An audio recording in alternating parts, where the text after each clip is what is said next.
Bonjour à vous tous. Aujourd'hui, on va voir comment créer des nouveaux canaux à partir d'une image satellite. Donc, l'objectif de notre TP, c'est d'extraire de l'image des variables thématiques susceptibles d'exprimer une ou plusieurs caractéristiques biophysiques de la couverture végétale, des sols, de l'eau ou bien des bâtis. Donc, les nouveaux canaux calculés n'expriment plus directement une mesure radiométrique, mais ils concentrent une partie de l'information utile dans une bande ou plusieurs bandes synthétiques. Donc, on va commencer par la création des indices de végétation tels que le NDVI. Donc, cet indice est construit à partir du canal proche infrarouge et du rouge. Donc, pourquoi ces deux canaux? Donc, comme vous voyez dans cette courbe, la signature spectrale de la végétation montre une réflectance très élevée dans le proche infrarouge et une réflectance très faible dans le rouge. Donc, ces deux combinaisons de ces deux bandes sont donc susceptibles de produire de bonnes capacités discriminantes et révéler des propriétés particulières des végétaux. Donc, on va commencer par la création de l'indice de végétation NDVI. Pour cela, on va démarrer le logiciel Envy et on va ouvrir notre image Spot. Pour cela, on va cliquer sur le menu File, Open Image File. Ensuite, on va sélectionner notre image Spot et on va cliquer sur le bouton Ouvrir. Maintenant, on va afficher une composition colorée. Bien. Donc, dans le menu principal d'Envy, on va cliquer sur le menu Transform, ensuite NDVI. On va sélectionner notre image et on valide par le bouton OK. Donc, dans la liste déroulante Input File Type, on va sélectionner, dans ce cas, il s'agit bien d'une image Spot. Donc, ici, on va indiquer le numéro des bandes qui correspondent aux longueurs d'onde rouge. Il s'agit ici de la bande 2 et le proche infrarouge. C'est bien la bande 3.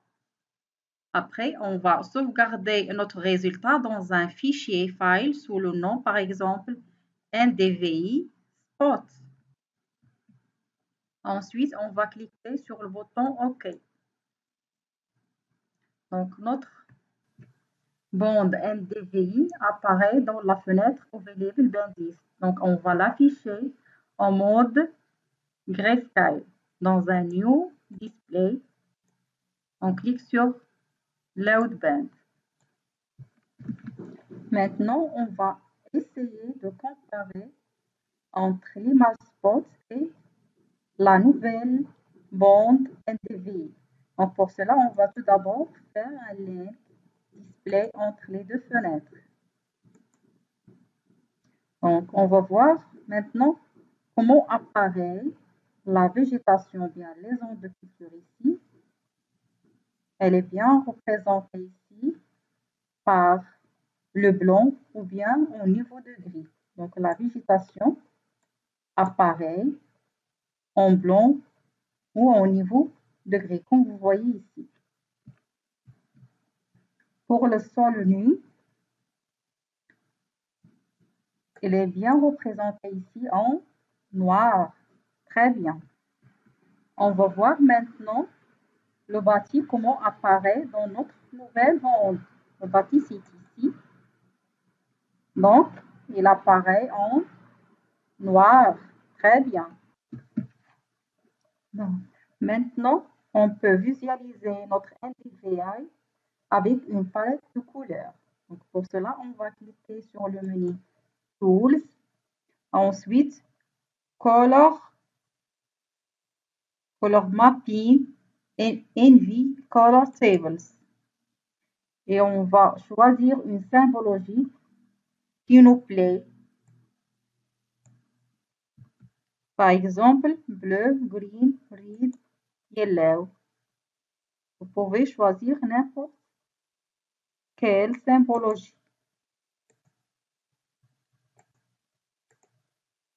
Très bien. On passe maintenant à l'extraction des cultures par seuillage à partir du NDVI. Donc, le seuillage permet de masquer ou de ne faire apparaître qu'une partie d'une image en se basant sur les valeurs radiométriques des pixels ou dans notre cas sur les valeurs NDVI. Mais avant de faire le seuillage, il faut tout d'abord chercher la valeur minimale et maximale correspondante à la végétation. Donc pour cela, on va cliquer avec le bouton droit, ensuite Quick Statistiques. Donc ici, c'est la valeur minimale. Elle correspond soit au sol nu ou bien le bâti. Et la valeur maximale ici, il s'agit bien de la végétation. Donc on prend comme valeur maximale qui correspond aux zones de culture, c'est 0, à peu près 62. Donc pour la valeur minimale correspondante à la végétation, on va cliquer avec le bouton droit, ensuite curseur location value. Donc le display 2, c'est le display qui correspond au NDVI. Donc on cherche dans une zone grise, mais elle correspondante à la végétation. Et on va voir les valeurs. Ici, c'est 0,29. Ici, par exemple, ici, c'est la végétation, 0,35. Ici aussi, c'est la végétation, 0,32.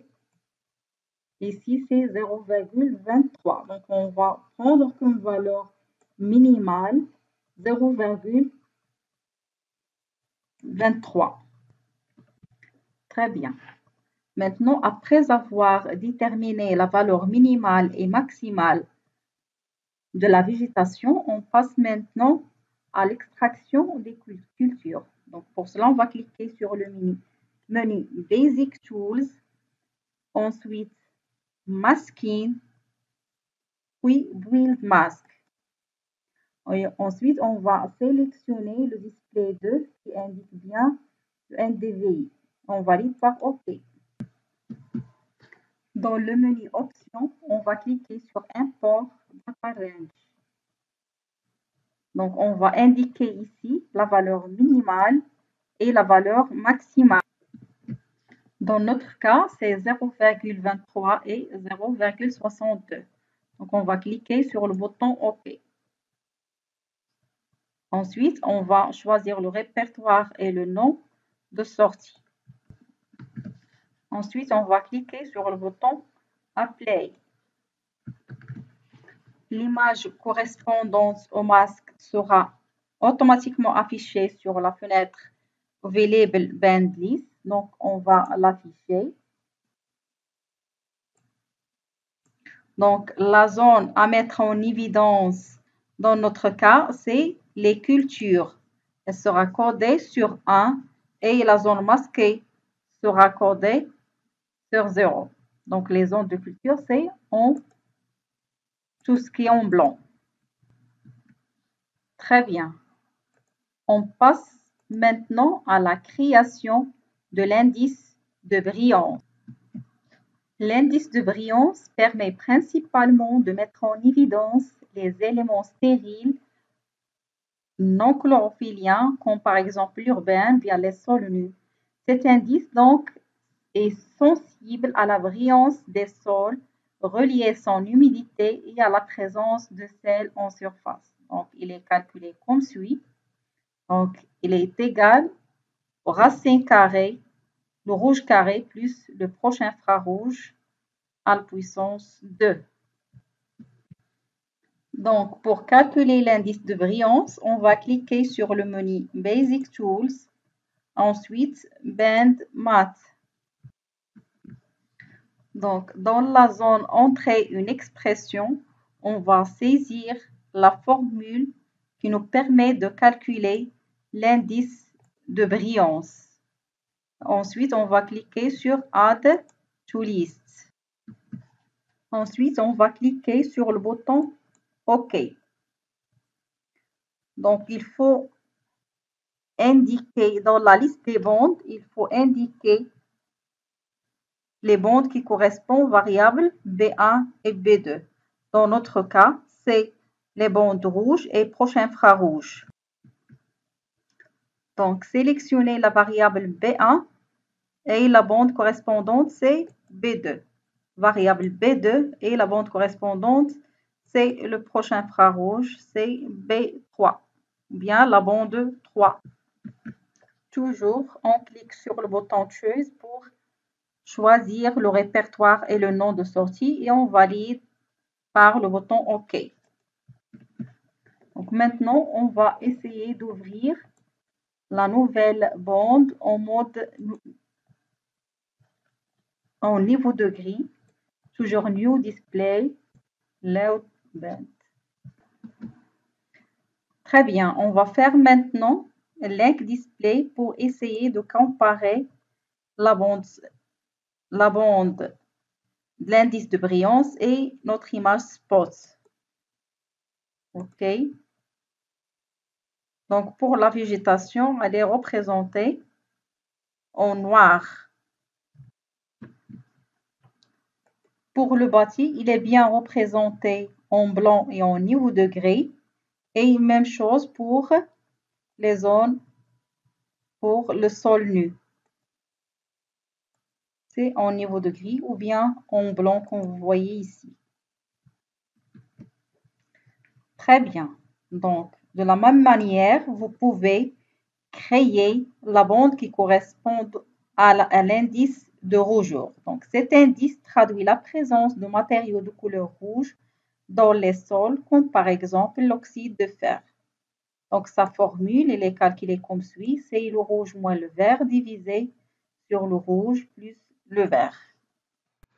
Merci pour votre attention et à la prochaine.